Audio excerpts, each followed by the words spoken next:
Good afternoon, Carter, and welcome to everyone Good afternoon. to the virtual book launch in celebration of Carter Ratcliff's latest essay, Lee Krasner, The Unacknowledged Equal, that has been published by the Pollock Krasner Foundation. I'd like to thank Phillips Auction House and the Pollock Krasner Foundation for graciously organizing and hosting this event. My name is Michèle Wije, and I'm the Curator of Exhibitions for the American Federation of Arts. I'm delighted today to be joined virtually by Carter Ratcliff. As you know, he's an accomplished poet, art critic, novelist, and scholar. His writings on art have been published by most major institutions, including the Museum of Modern Art in New York, the Guggenheim, the Royal Academy in London. The list just goes on. And he has been a lifetime contributor to most of the leading art journals in the United States and Europe. Today, we're here to discuss Lee Krasner, The Unacknowledged Equal. And over the next 40 minutes or so, you will hear Carter discuss the powerful artistic force that Lee Krasner was, and her undeniable but sometimes overlooked contribution to abstract expressionism and 20th century Western art. We will be showing you some relevant works by Krasner, as well as one or two videos during this presentation. And I'd like to thank Helen Harrison, Director of the Pollock Krasner House and Study Center, and Robert Manley, Deputy Chairman and Worldwide Co-Head of 20th Century and Contemporary Art at Phillips Auction House, for bringing the house and studio in which Krasner and Pollock spent so much time to life to us in an insightful and engaging way. As usual, we've reserved time at the end for questions, so please feel free to use the Q&A function on your screen to post them. So, without further ado, Carter, I just want to begin by stating that your essay actually makes two major points. One is that Lee Krasner, just as much as Jackson Pollock, was responsible for creating the all-over image. And secondly, that this profound innovation in Western art was a joint one, that neither artist could have reached this groundbreaking point in a vacuum, and that therefore theirs was a relationship of equals. And before we actually discuss those points, I'd like to bring up the first slide, and so that you can tell us a little bit about Krasner's early artistic education and career in New York before she met Pollock, and the milestones she had to overcome, and tell us a little bit about her relationship with composition at this time. Thank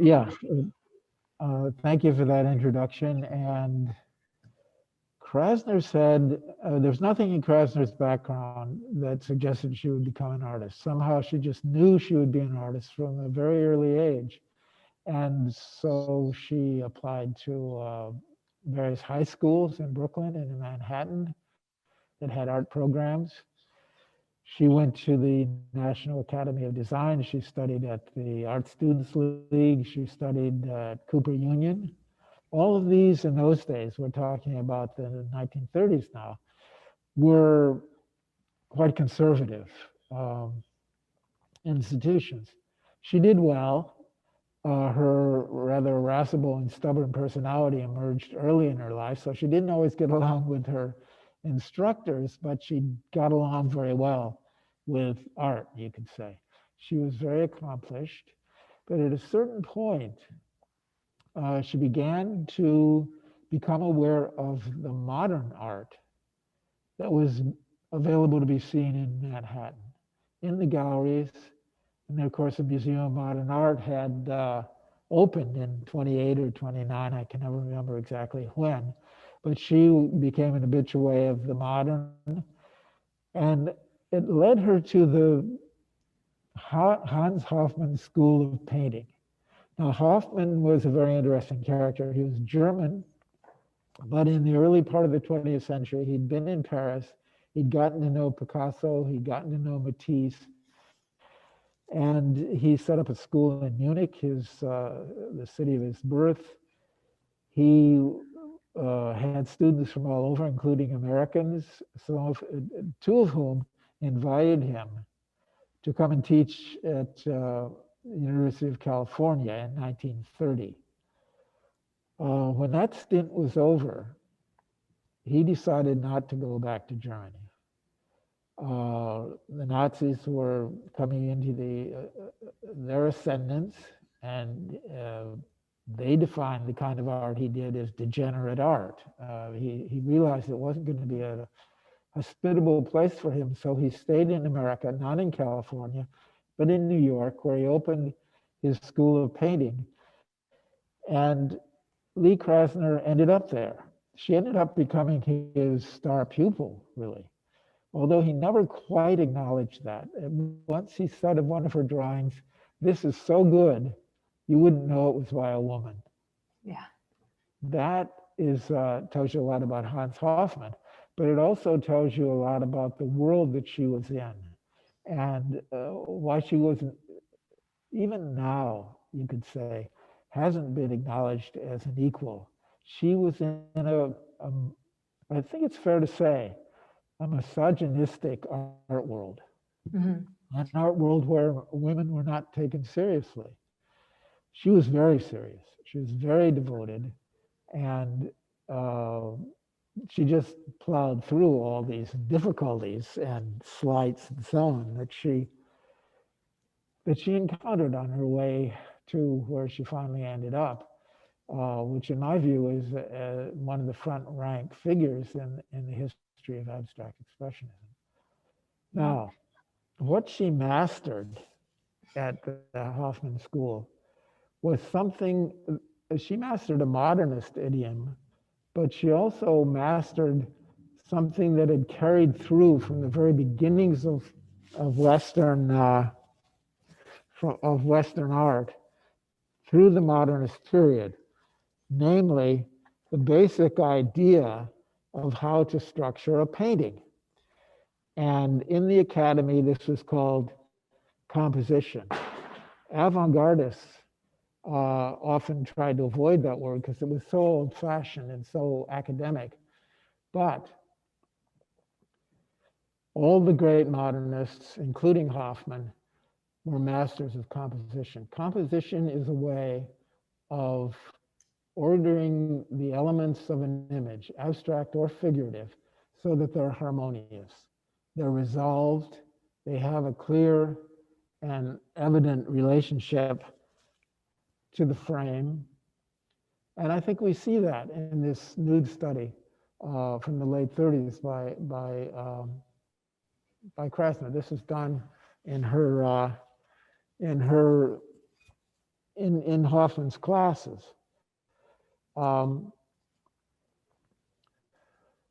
You see the balance and counterbalance of diagonals. You see how everything comes to rest, but without becoming inert. Mondrian, another great modernist composer, pictorial composer, called this dynamic equilibrium. Things come into focus, they come to rest, they're clear, they're perspicuous, and yet they're still alive. They're still vital. They're not just an inert design. Sorry about this mask problem, but I'm very, I'm just so. No, that's okay. And so, so you have this sort of, that she's learning composition, and you make this sort of wonderful visual comparison here with the Picasso. And so she was also looking at Cubism and Matisse, I understand, from this time period. Yes, Matisse. I mean, what we see here is her mastery of the linear side of composition. Of course, in Matisse, not so much in Picasso during this period, 1911, 1912, it's more tones and line and so on. And it's instructive to look at actually at the next slide, I think, because here you see her response to composition where she brings in color, but it's also very instructive that you have this to the Manet, where we're not looking at such a strict linear composition, although there is harmony nevertheless. Yeah, this is an unfinished portrait of Madame Manet by Edward Manet it's in the Met. I wanted to include it because you see in the background, if he had finished this painting, no doubt the background would have been much smoother, and you wouldn't see those diagonal brush strokes and so on.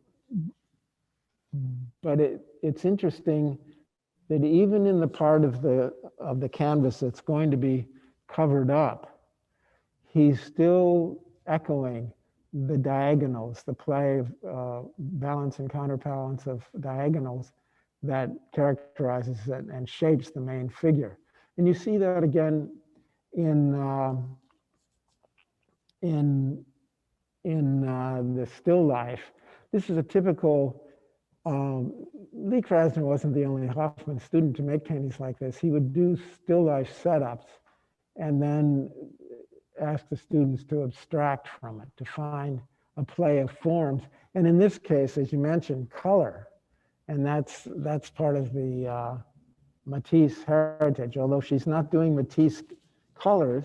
And you could argue that she never really did Picasso linear constructions either, but she's working off of them. And this is a matter of great pride for her. And she was acknowledged, reluctantly perhaps, by some of her male contemporaries as a real master of composition in a modernist mode, which is to say, for the most part, an abstract mode. The colors are a little darker and not, as I say, not Matissean, but she's, you just look at the play of blues throughout this image, the way the blues shift, the way their tonality shift, and it all comes to a resolution. And yet, to use that phrase of Mondrian's again, it's dynamic, it's not inert. It's not just a nicely balanced pattern. It's a complex and always, ultimately inexhaustible composition. There are many ways to look at it, and it stays alive. So this is sort of very interesting to me. So by 1940, Lee Krasner was incorporating really what she had learned and what she had seen visually by either going to MoMA or to different exhibitions, and also from her coterie of fellow artists that she was involved in. And then, of course, as we know, she became involved in the WPA. And this is sort of very important for her career. Yeah. And Ryan, if you can go to the next slide, we have a wonderful example here of a mural study for Studio A at a radio station in 1941. And just, we made this a large slide because, of course, this was going to be a large mural, but I want to just point out these are actually very small studies. But I wonder if you can elaborate a little bit on terms of size and scale, and also how she's sort of moving into a direction of what she would eventually call unframed space. Well, there is an implication of space that goes on and on beyond the edges of the image, because this was planned. This was never executed, unfortunately. That happened with a lot of mural studies that people in the WPA made and submitted, and it never happened. And this one never was, as I say, never executed. But I think you get a sense, or you can see it at two scales. You can see it as at the scale of architecture, that is to say, big skyscraper architecture in New York City, which is big. It's imposing. And so she's looking for, she's trying, and I think she succeeds in coming up with an image that's contained. There is a frame around it. And if you look at it as a traditional composition, it's well contained within that frame. Mm-hmm. But the diagonals, the zigzags, the curves, the jumpy animation of the reds, and then the flow of the blues through the composition show a kind of expansiveness at the same time. It's still within the realm of composition. It's still acknowledging the frame. But I think you're right. I mean, there's an energy in here that's going to make it, it's going to make sense that at a certain point she's able to expand beyond the frame. Yeah. Or create an image that has that implication, which is an implication of the infinite. In architecture, you don't quite, whether it's a huge Renaissance mural by Raphael in say the School of Athens, or a mural like this, or one by Gorky about aviation that actually was executed. It's big in scale, but it still respects the idea that architecture has limits, that it's not, it doesn't just flow into and merge with space. It structures space within its own walls, you could say. But this has a kind of energy. Yeah, that, definitely. you know, I think that's a good point. The energy is waiting. We looked at things in retrospect. In retrospect, you can say there's energy here that's waiting to burst out. Right. And yet it's still very much composed. And I think she's really using color here as a compositional feature, to create this balance and I think maybe more so, or more successfully so, than in that still life. And another point about this, the color has shifted away from variations on Matisse to colors borrowed from her other great modernist hero, Mondrian. Yes. She's not playing by his rules. He disapproved of curves. He disapproved of diagonals. He wanted to have only those three primary colors in their purest form. She's departing from that, but there is an homage to Mondrian here. And they knew each other, actually. He came to New York in the early 40s because of the Second World War by way of London. And in fact, I guess it's pretty well known that Mondrian was a great aficionado of boogie woogie. And she met him at a couple of parties, and they danced. They were dance partners. She said he had a very strange staccato sort of rhythm. She couldn't quite get with, but it kind of makes sense. And remember that painting in the Modern of Mondrian's Broadway boogie.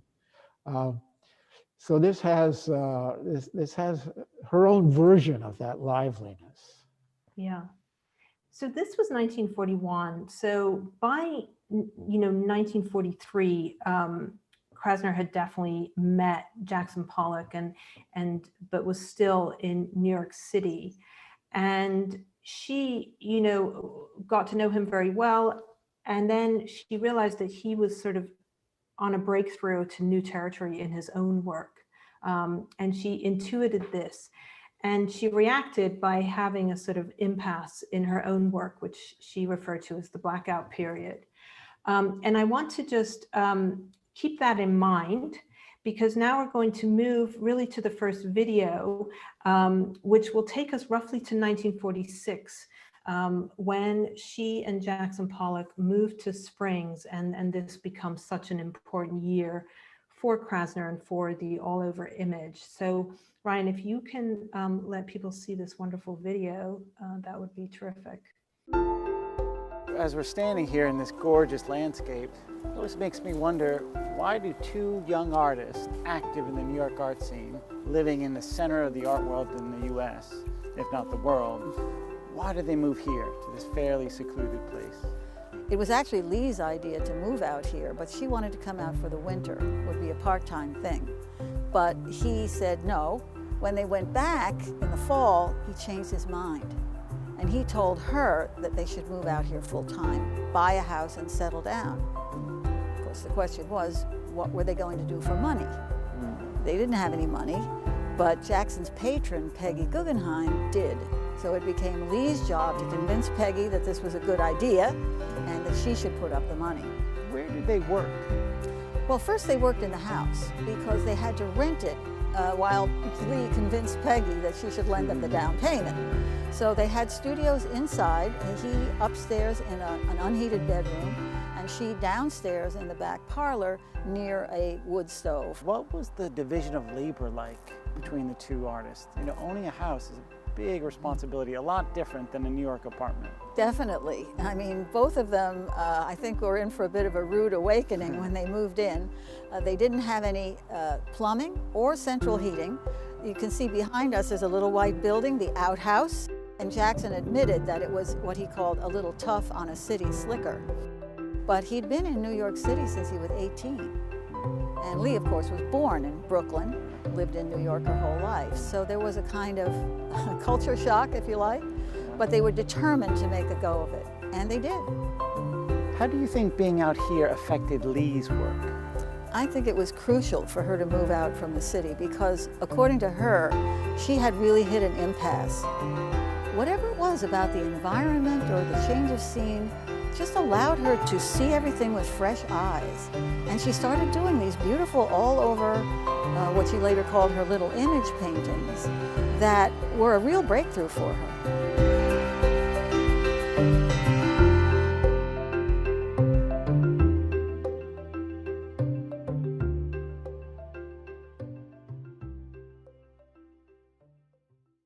So 1946, as Helen Harrison just mentioned, was this incredible year that really changed Lee Krasner's life. And I just want to mention a couple of things. One is that, you know, it was her breakthrough into little image paintings that we're going to talk about in a moment. It was also the year that the critic Robert Coates used the term abstract expressionism in his review of Hans Hofmann's solo show, and it's possibly the first time that terminology was used.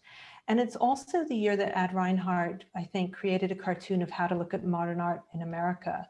And for those of you who don't know, it's this sort of diagram that he made of different artists, and it's a tree and their roots. And he placed Krasner next to de Kooning, which pleased her greatly. But I wonder if you can talk, Carter, about these two images. And I should tell people that the one on the left, untitled 1946, this is the only image that we have of this painting. It's actually, it's lost or is in somebody's basement, who knows. But anyway, I wonder if you could talk about the relationship between Pollock and Krasner at the time, how they worked and how they reached this point. She, as you mentioned, there was a point when when Lee Krasner understood or intuited that Pollock was onto something new. And to try to sum it up, it's very complex, but it has to do with the relationship of the artist and the world. As she put it, in the Renaissance, as in Cubism, as in Hoffman's class, the artist is here and the world is over there. In other words, there's a clear sense of a division between the artist and the world. Whereas with Pollock, she intuited, maybe more articulately than he did, that he was working in a different way, that there was a kind of unity between the self and the world. There's an anecdote that's told over and over. When Lee Krasner introduced Hoffman to Pollock, invited Hoffman to Pollock's studio, Hoffman didn't like what he saw. He said, you know, you should be more attentive, or you should pay more attention to nature. And Pollock said, I am nature. And that's a different way of being in the world, of imagining your relationship to the world. Now, at that point, Pollock had not made an all-over image. Krasner had not made an all-over image, but she intuited that he was going into this new territory, and she said she had to lose Cubism. She had to which meant she had to get rid of the whole tradition, basically, of Western painting, because Western painting was, in a sense, summarized and epitomized by Cubism. So to lose Cubism, it meant getting rid of Hofmann's influence, getting rid of Picasso's influence, getting rid of the Renaissance, getting rid of the whole tradition that has sustained and been sustained by pictorial composition for over 2,000 years. It was very difficult for her to do it. You mentioned the blackout period, the blank period, when she just worked and worked and worked on canvas after canvas, couldn't get anywhere. She said they just ended up, she called them gray slabs. No line, no color, just kind of an inert mess. And this went on for 3 years. This brings us to 1946. This is the key year. It's pretty well integrated into art history, and we don't focus on it all that much. But this is an extraordinary moment in the history of Western culture, where that whole tradition, as I said, over 2 millennia old, these two artists out in the sticks, really, out in the eastern end of Long Island, come to something new. It's called the all-over image. It's a phrase invented by Clement Greenberg, and a pretty good one. It's served well over all these decades. It's not anti-composition. It's more like non-composition. Mm-hmm. Composition is hierarchical. Composition has a place for everything in its place. And when it's resolved, a composition has this perspicuous orderliness. And all-over image does away with all of that. It's non-hierarchical.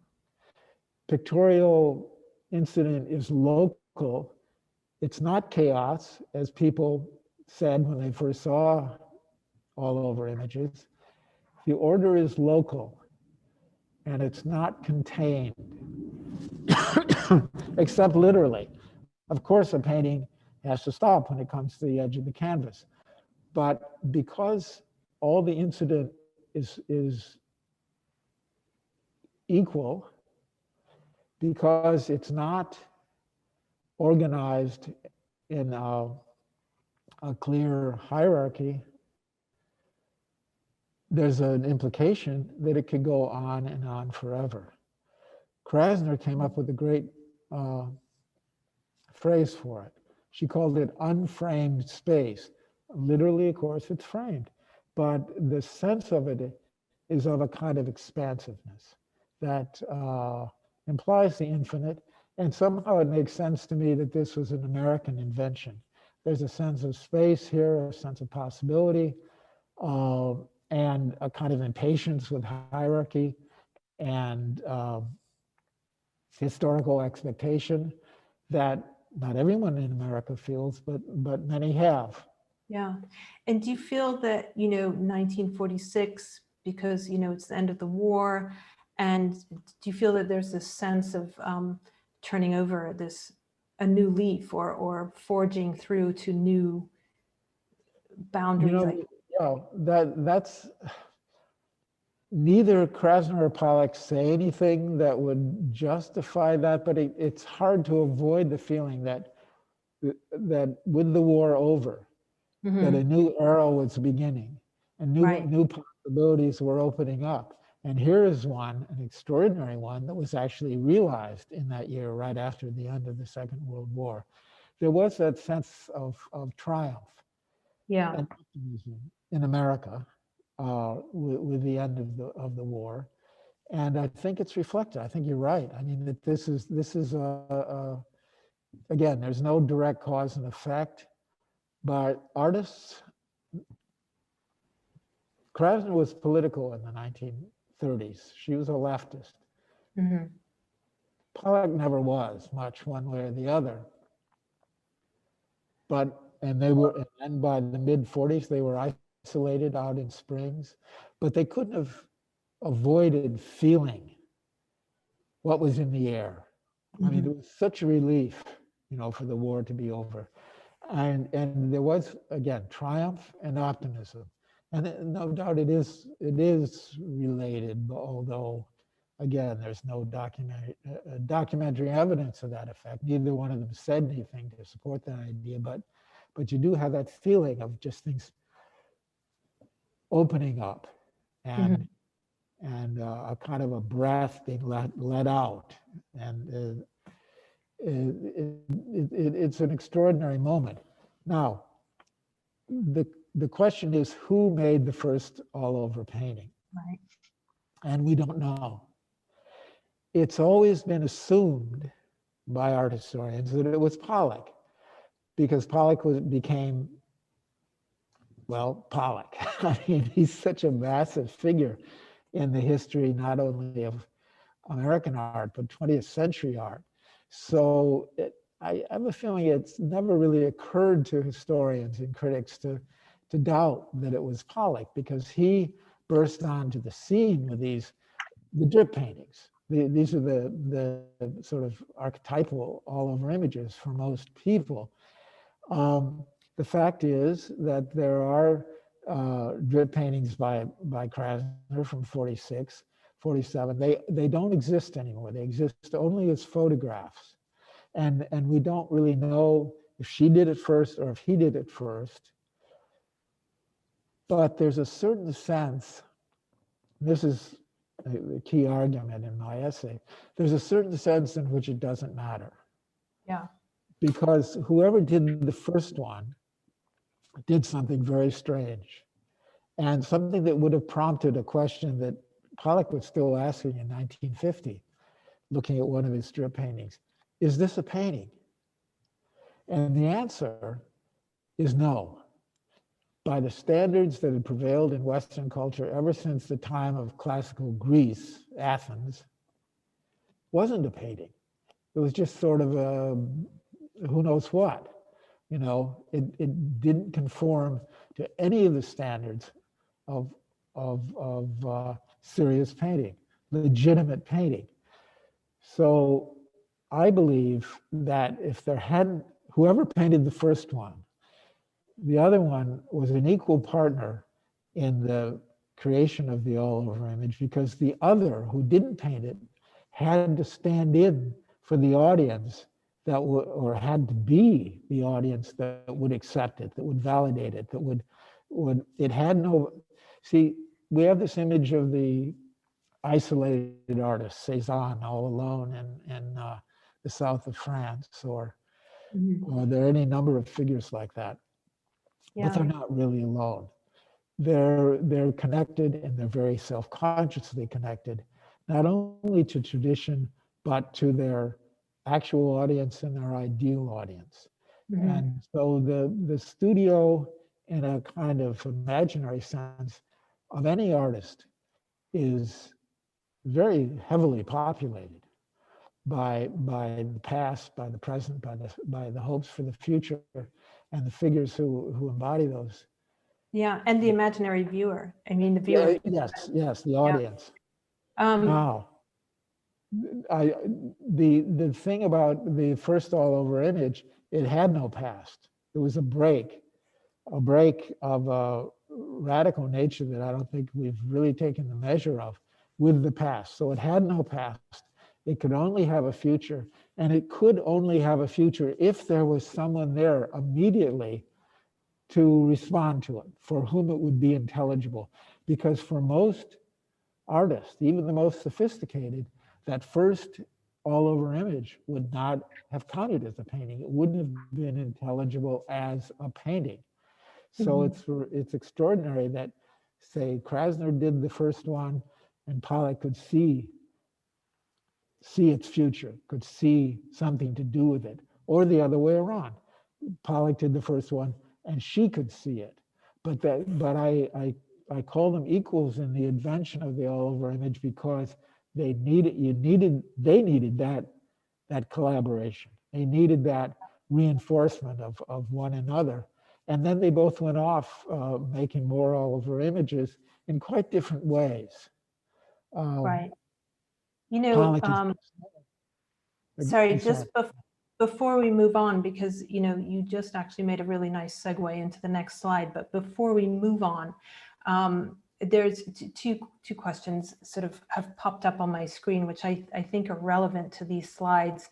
One is that I think that can be answered very quickly, which is, you know, do we know the size of this, the dimensions of this untitled 1946? And I think the answer to that is no, correct? But it's an easel painting.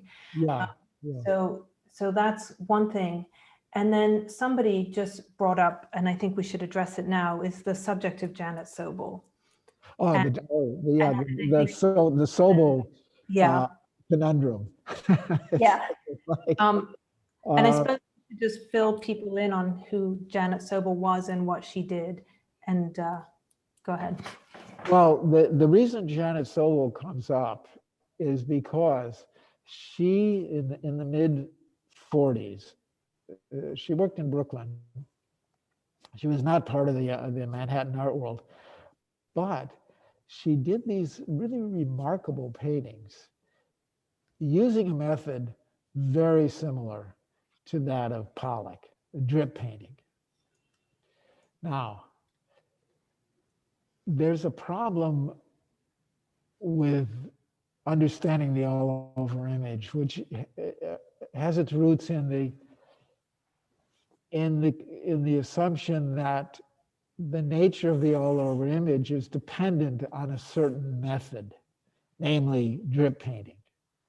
In fact, you can do an all-over image. It doesn't even have to be a painting. I mean, a minimalist grid is an all-over image. Walter Di Maria's lightning field is an all-over image, if you look at it as an image. So it's understandable, and even Clement Greenberg sort of wandered down this path, which I think is a dead end, of thinking that Janet Sobel somehow had something to do with the all-over image. The problem is that in spite of the rather remarkable similarity between Sobel's drip painting and Jackson Pollock's drip painting, is that she doesn't do all-over images. She does sort of static compositions. If you look closely at her work, you'll see that she often drips along the four edges of the canvas as if to enclose it, which is the exact opposite of what an all-over image does. You'll find that she, underneath the dripping, there will be an X that goes from corner to corner, a static image, one that nails the image to the particular surface where it appears. And again, this is the precise opposite of what a genuinely all-over image does. I don't even think that she makes compositions. There was something that came up in the 60s that I think we can apply retrospectively to Janet Sobel. One example of it would be Andy Warhol putting a picture of Marilyn Monroe right in the middle of a big field, or Roy Lichtenstein putting a single object like a ball of twine right in the middle of the canvas. The minimalists did it too, often in 3 dimensions with a cube. It was called in the 60s the unitary image. And I think we can apply that retrospectively to Janet Sobel. She's not really doing compositions, at least not in those strip paintings. She's definitely not doing all-over images. They have what I would call kind of a unitary effect. They're sort of patterned in a way. The thing about an all-over image is that it's not a pattern. There was a symposium in the Life magazine to deal with the Pollock phenomenon, and a number of people, Clement Greenberg, Aldous Huxley, and some art historians got together, and Aldous Huxley, the novelist, said, well, this could be a good, I don't know if he really believed this, but he was trying to find something nice to say. And he said, well, it could be a good design for a tie. In other words, like a fabric design. But a fabric design is not an all-over image because it's not inflected. It's just the same thing repeated, like a wallpaper pattern. Those are not all-over images.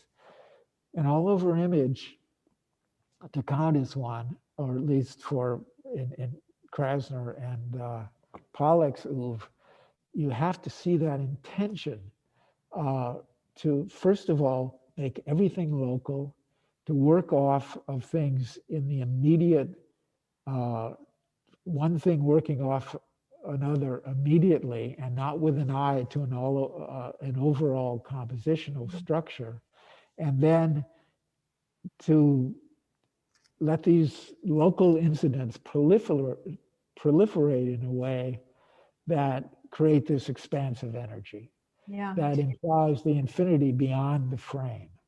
Right. A wallpaper pattern doesn't do that, and a fabric pattern doesn't do that. So can you, somebody has just raised actually very astutely the issue of, Mondrian and suprematism. And so from what you've just said, I'm assuming that you would view their work as the unitary image versus an all-over image. Let's see, suprematism, there's that black square of Michèle Wije. That's one of the great unitary images of in the history of modernist art. And the other one was, what was the other besides? Michèle Wije and just, other suprematist works, that.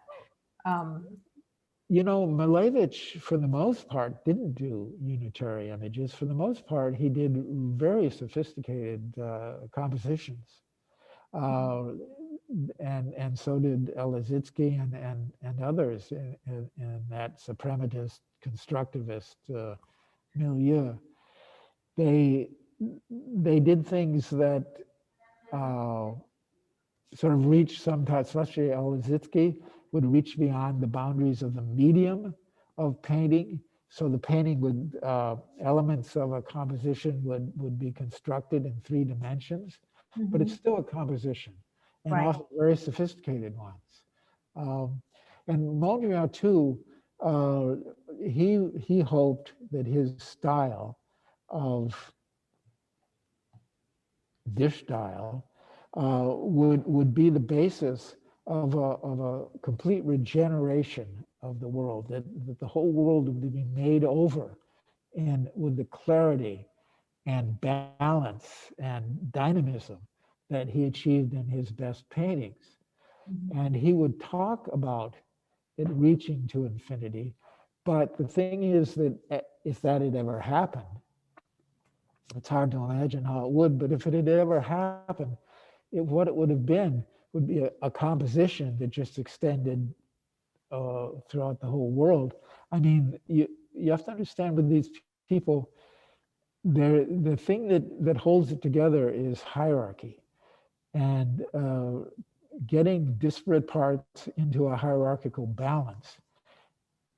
And Mondrian thought that could be carried over from sculpture to architecture to city planning to the very structure of society. He pointed to his dynamic equilibrium, his achieved compositions, and said they signify what is just in society. So that gives us a sense of the larger meanings that these structures have. I just want to say parenthetically that in talking about the difference between composition and the all-over image, it sometimes seems that we're just doing formalism. But in fact, these structures, and the reason composition, and it's still with us very powerfully, the all-over image did not wipe out composition. The reason these structures persist and have meaning for us, which we often don't articulate, but they are meaningful for us, because they have these larger meanings. An image of hierarchy, whether it's in a figurative painting or an abstract painting, has implications for hierarchies of all kinds, personal, social, political, and so on. So they have those meanings. They give us two different ideas of order: a resolved, contained order in a composition, or a contingent, implicitly infinite order in Yeah. an over image. I think one of just to pick up on something that you've just said, and Ryan, actually, we can go to the next slide, is, that the all over image is not really definable. I mean, you mentioned the lightning field. You mentioned, I don't know if you mentioned it, but, Barnett Newman created the all over image. And Yes. so one of the things when we look at these two images created by Lee is really to suggest that there is no clear construct for an all over image, and that she certainly throughout her lifetime created all over images that are incredibly diverse. Yeah, much more so than Pollock, actually. Yes, and so I wondered if you could talk about these two images in that context, because, as we can see, they're both so very different. And I wondered, if you have any thoughts about what she, did she even define it to herself as an all over image, or was this just something that she intuited? I know she did. I mean, she did talk about unframed space, but in fact, when she coined that phrase, which is a wonderful and very useful one, it was in response. She was talking with a journalist who had come out to Springs to talk to Pollock.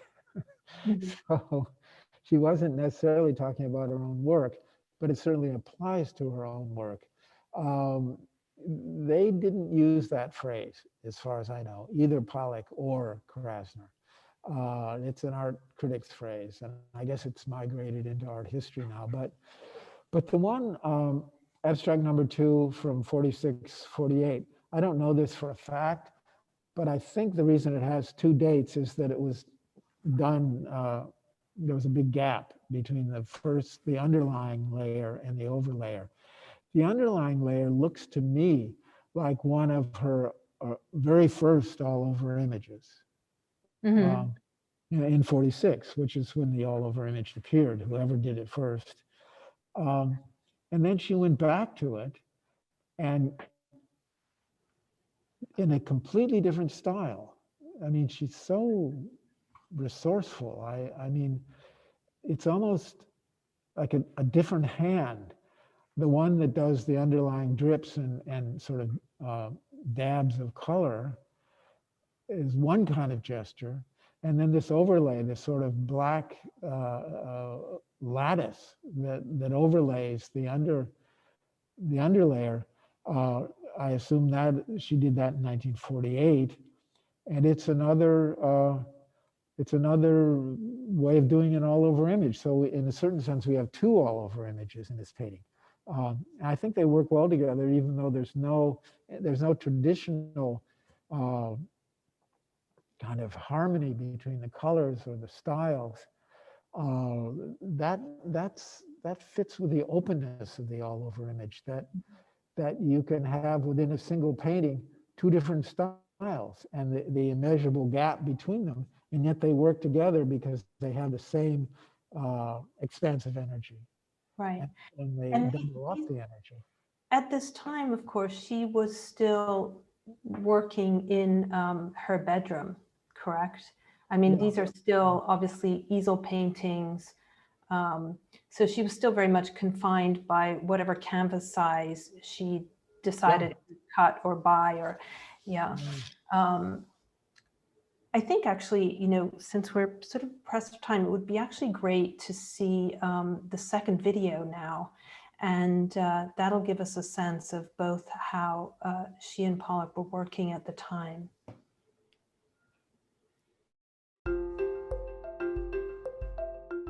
This was Lee's studio from about 1946 until 1956, after Pollock died.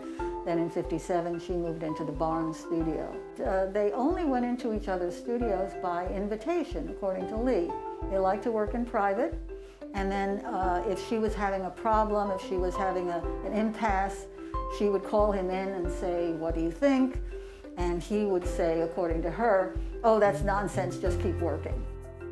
In 1953, was doing a series of drawings up in the studio in the bedroom, and she was just disgusted with them. They just weren't working out. So she tore them up, threw them on the floor, walked out of the room and slammed the door, and didn't go back in for a couple of days. Then when she went back, she looked at the mess on the floor and she suddenly thought, that's kind of interesting. So she started making collages out of the pieces of the drawings. And it led her off into a whole new direction. She just got a whole new body of work out of this very happy accident. Or out of a negative, she turned it into a positive. It's exciting to be in the space where Jackson Pollock and Lee Krasner did so many of their great paintings over the years. Can you tell us a little bit about this space? This barn studio was originally located outside on the property where you see the concrete pad. So it was directly behind the house. And Jackson had it moved over here in 1946 to be converted as his studio. That's when the big window was put in and this wood floor. After his death in 1956, Lee took over this space and she worked here for the next 27 years. She worked on the walls. So all of the marks, the colors and gestures that you see on the walls are from her. Can you tell us a little bit about Lee Krasner's working method? She said she liked to work always within her body size. She was 5'5", not much taller than I am, so reaching up, she didn't want to stand on a ladder. She wanted it to be something that she could react to basically one-on-one with the canvas. So when you see photographs of her at work, the paint would splash right up to the ceiling. This is where she did her largest and most famous works.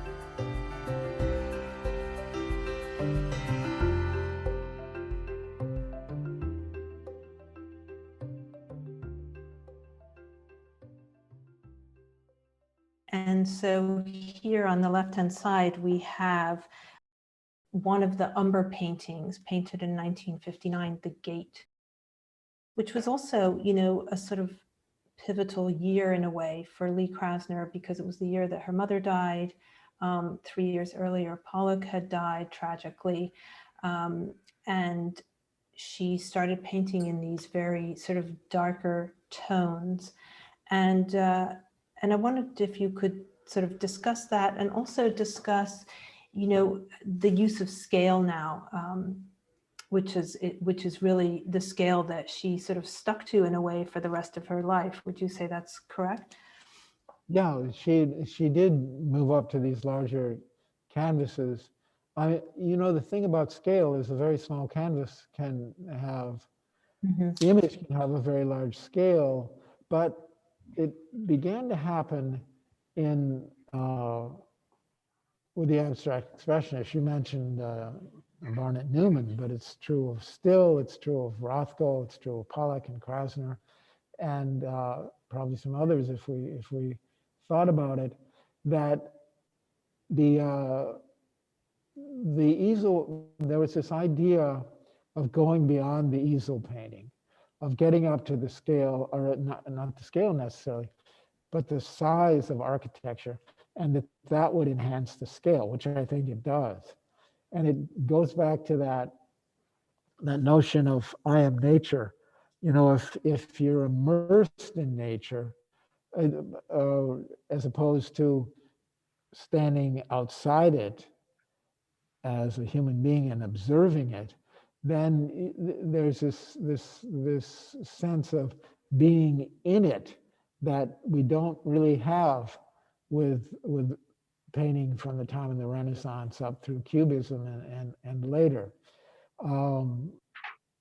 It helps for this sense of immersion, of being at one with the image, whether you're the artist painting it or the viewer viewing it, if it's big.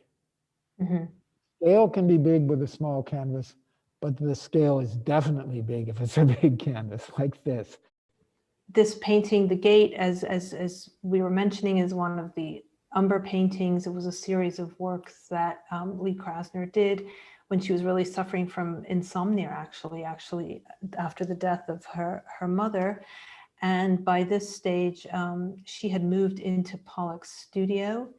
as Helen Harrison mentioned, she was still working on the wall.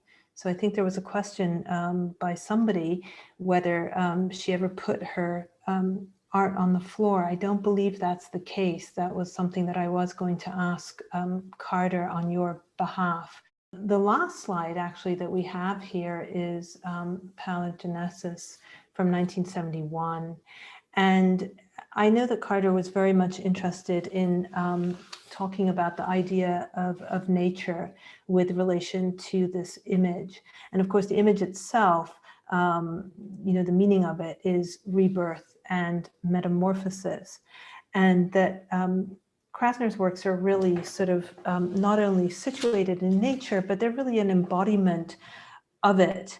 And this really extended throughout her entire life.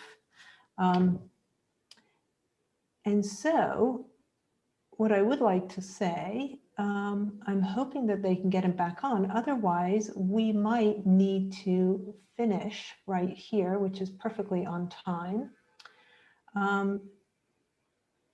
Helen said she worked horizontally on tabletops. So to answer the question for the person who wondered whether she worked on the floor, no, but she did work flat. And this is true also, I think, of her. She made these incredible, two incredible tables where she worked with mosaics. We're delighted you're back. And we have Paligenesis up on the screen. And I'm hoping that you can do a much better job than I can of talking about Lee Krasner in relation to nature and in relation to this image, which is about sort of rebirth and metamorphosis. Well, one thing to say about this, and I wanted to say it about that image, that collage that was in the video with Helen and Robert. That was a wonderful composition, basically vertical composition with lots of figurative implication. And this is not so much vertical as horizontal. There's some strong vertical elements. It's also a great composition. The thing about Krasner is that she went back and forth between the all-over image and the composition. She had this idea, she had a kind of phobia about getting stuck in any one thing. And she very much disapproved of those signature styles that, say, for example, Clifford Still and Barnett Newman came up with. She felt that it's better to keep moving around. Although some of her comments suggest that she couldn't help it, that things would happen and she would feel that she had to follow them up, that she couldn't get on it. She refused to, or maybe couldn't get on a single track that would lead to again, a signature image or a signature style. And so this is Krasner in the early 70s, moving up to composition at a really grand scale. I was talking about the big image. You know, it's thought. There was a show recently at the Whitney about the Mexican muralists. It's thought that idea of getting beyond the easel painting has its roots among the New York avant-gardists in their response to the Mexican muralists. Mm-hmm. And Pollock actually worked in Siqueiros' workshop that he held in New York during the 1930s. So the idea was that the easel painting was too cautious, it was too contained, that if you wanted to be really ambitious, you had to get beyond that. And that leads to the scale of architecture, which I feel this painting achieves. And the gate does too, in a different all over way. But here is a wonderful balance of disparate parts. And it's so big in a way that it epitomizes, it's a perfect example for me to talk about how, go back to that phrase of Mondrian, dynamic equilibrium. It's a composition is contradictory in a way.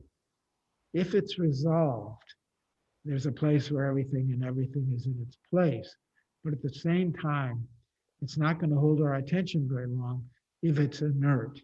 And I think with a painting like this, you find that there, no matter how long you look at it, there are still surprises in the way things relate to each other, large to small, the various colors, the various forms, curves, diagonals, verticals, horizontals, and the way she manages them and the sort of the brio and the verve of it is really extraordinary.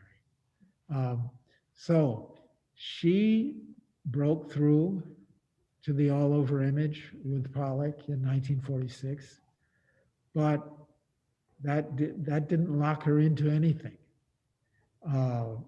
It's almost in the spirit of the all-over image that she was able, that everything for her was contingent. There were always new possibilities. And one of them was always to return to traditional composition and do something really stunning with it, as I think she does here. Mhm. One of the questions actually about this image is somebody said it looks like a collage to them. So was it mocked up in that way and then painted, or was this painted directly onto the canvas? I don't know. I don't have the answer to that, but I think that's a good observation. Mhm. Her way of, well, it was in that video, the way she would get discouraged or disgusted with something she did and then rip it up and then go back and find new uses for it. This is, there's a kind of a notion of collage built into that very restlessness that she had. And so the idea of taking disparate parts and arranging them in a collage and then scaling them up to a painting of this size, that's quite plausible. Mhm. I mean, I don't know that there's any record that that's the case here, but she was definitely a collagist. I mean, that's one of the ways to keep composition lively, to have its parts be floating around until they click into Mhm. a resolved pattern.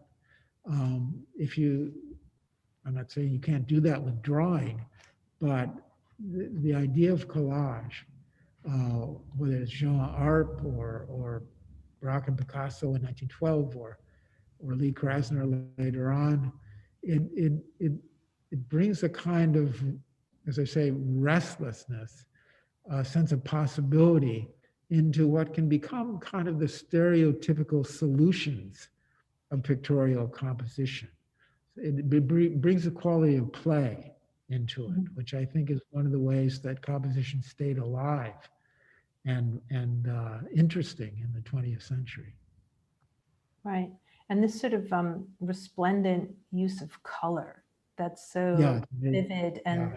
extraordinary at this time. And somebody has asked a question, which I want to just mention, is do you think that their move into nature, so the original move into nature in 1946, brought about the recognition of the all-over image? Well, you know, it's interesting. You mean going out to Springs and being out Yeah. in the eastern? Yeah, I think that probably did have something to do with it. I mean, the city, from the time of the Renaissance on, the city has been kind of the home and in certain ways the exemplar of composition. Architectural composition is different from pictorial composition, but they're very closely related. And if you think of Renaissance architecture, you think of Palladio and a little later, and so on, and then the Beaux-Arts tradition that developed out of all of that. You can see that it would be hard in a certain way to imagine all overness in the city. It reminds me, there was a critic named Henry McBride who didn't really know what to make of the early Pollock drip paintings. And he said it using a image that was alive at the time. He said, it reminds me of Hiroshima after bomb. You know, in other words, the city destroyed, which was really off in a certain way. But in a certain way, it's telling because and it goes back to what this questioner is asking about the influence of being out there on the eastern end of Long Island. Pollock said it was the only place in the east. He was from the west, but the ocean beyond the point of land where they lived was the only place that reminded him of the openness and the feeling of the infinite that he sometimes felt in Wyoming, and I suppose in parts of California too. So yes, I think that's I don't think it can be proven one way or the other, but I think it's an interesting speculation that being out there away from the really impressive and sometimes even oppressive authority of the architecture of a big city like New York was probably liberating in that way. Yeah. One of the things that you say in your book, and by the way, for people who are listening, the reason I really enjoyed this book very much was because you really write it in terms of Lee Krasner and not Lee Krasner in relation to Jackson Pollock. Of course, you mentioned Pollock, but I thought it was really worth reading because you really focus into her contribution to 20th century Western art. And one of the phrases that you used that really stuck with me was, composition has long claimed that hierarchy can be beautiful. The all-over image proposes that equality can be beautiful. And, you know, I thought about that quite a lot in relation to her work and just in the way that she lived her life in general, and her generosity towards other artists. And I wondered if you could address that, because I would say that she never really, even though you say that she had this diversity in her art, she never really truly went back to the composed image. Is that true, would you say? Well, I think, for example, Palingenesis is a composition, but it's not. It's quite an original composition. I mean, it's not a Cubist composition, and it doesn't owe much, if anything, to Mondrian. Maybe Matisse more than any of the others, but she did continue to make compositions, but they have a big scale. They have originality, and there are paintings. You know, if we had all the time in the world, we could look at paintings where you might say, "Is this a composition or is this an over image?" You know, that she's in the borderland between the two.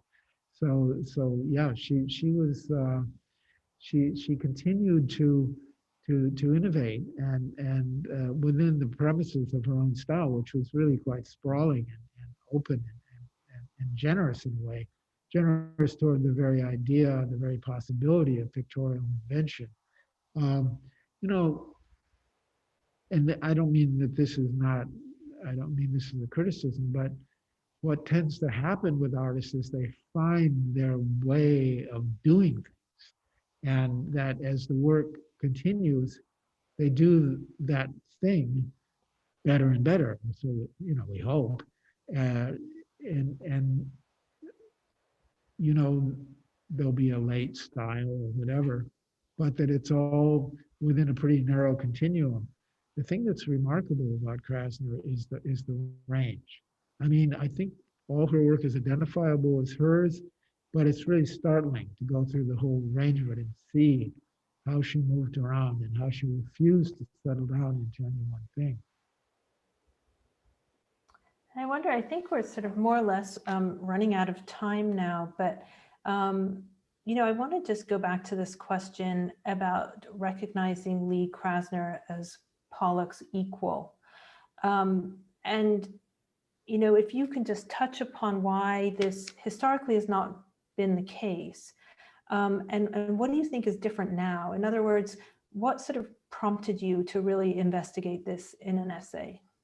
Well, you know, the reason she wasn't recognized, I mean, up to a certain point in her career, the title of a story about her was often something along lines of Mrs. Jackson Pollock also paints, that sort of thing.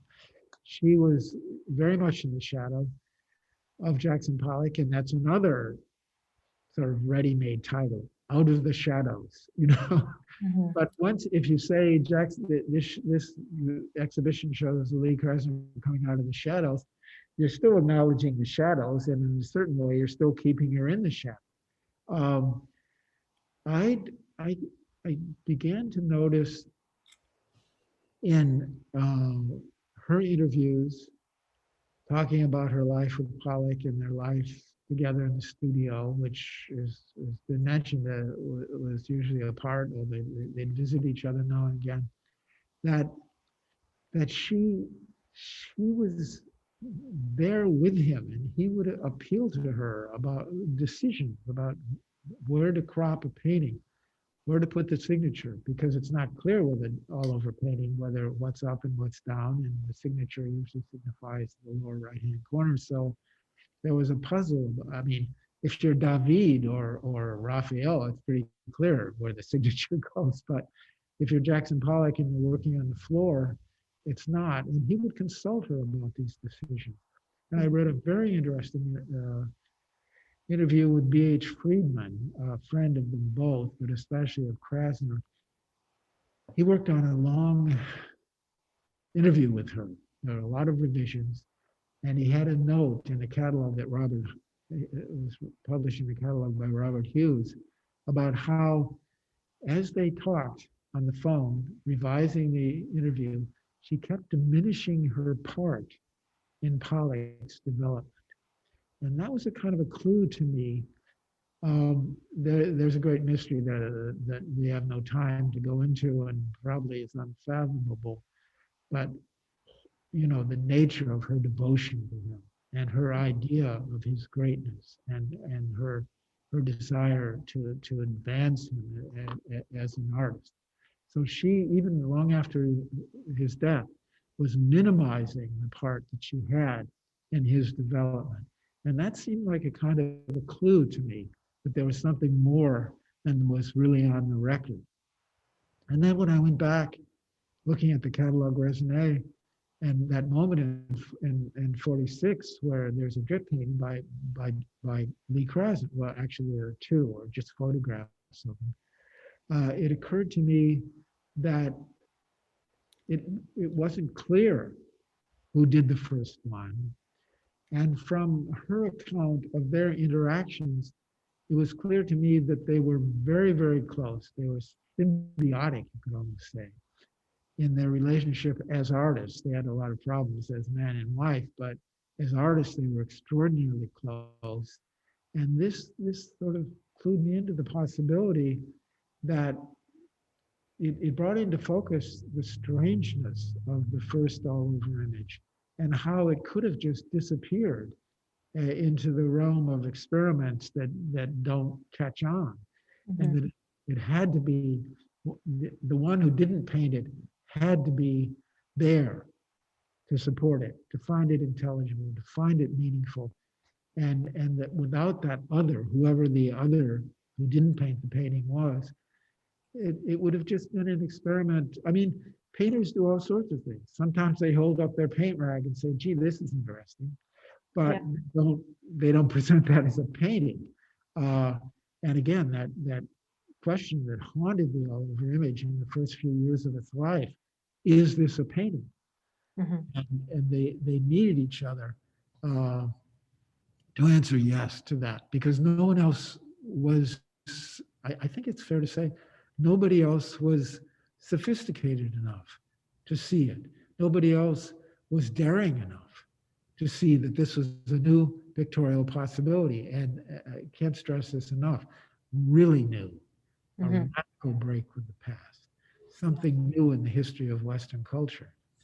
And it's not something that anyone can do alone. Nothing that we do is meaningful to us. Nothing we do or say is meaningful to us unless we have a reason to believe that it can be intelligible to others. We're social creatures.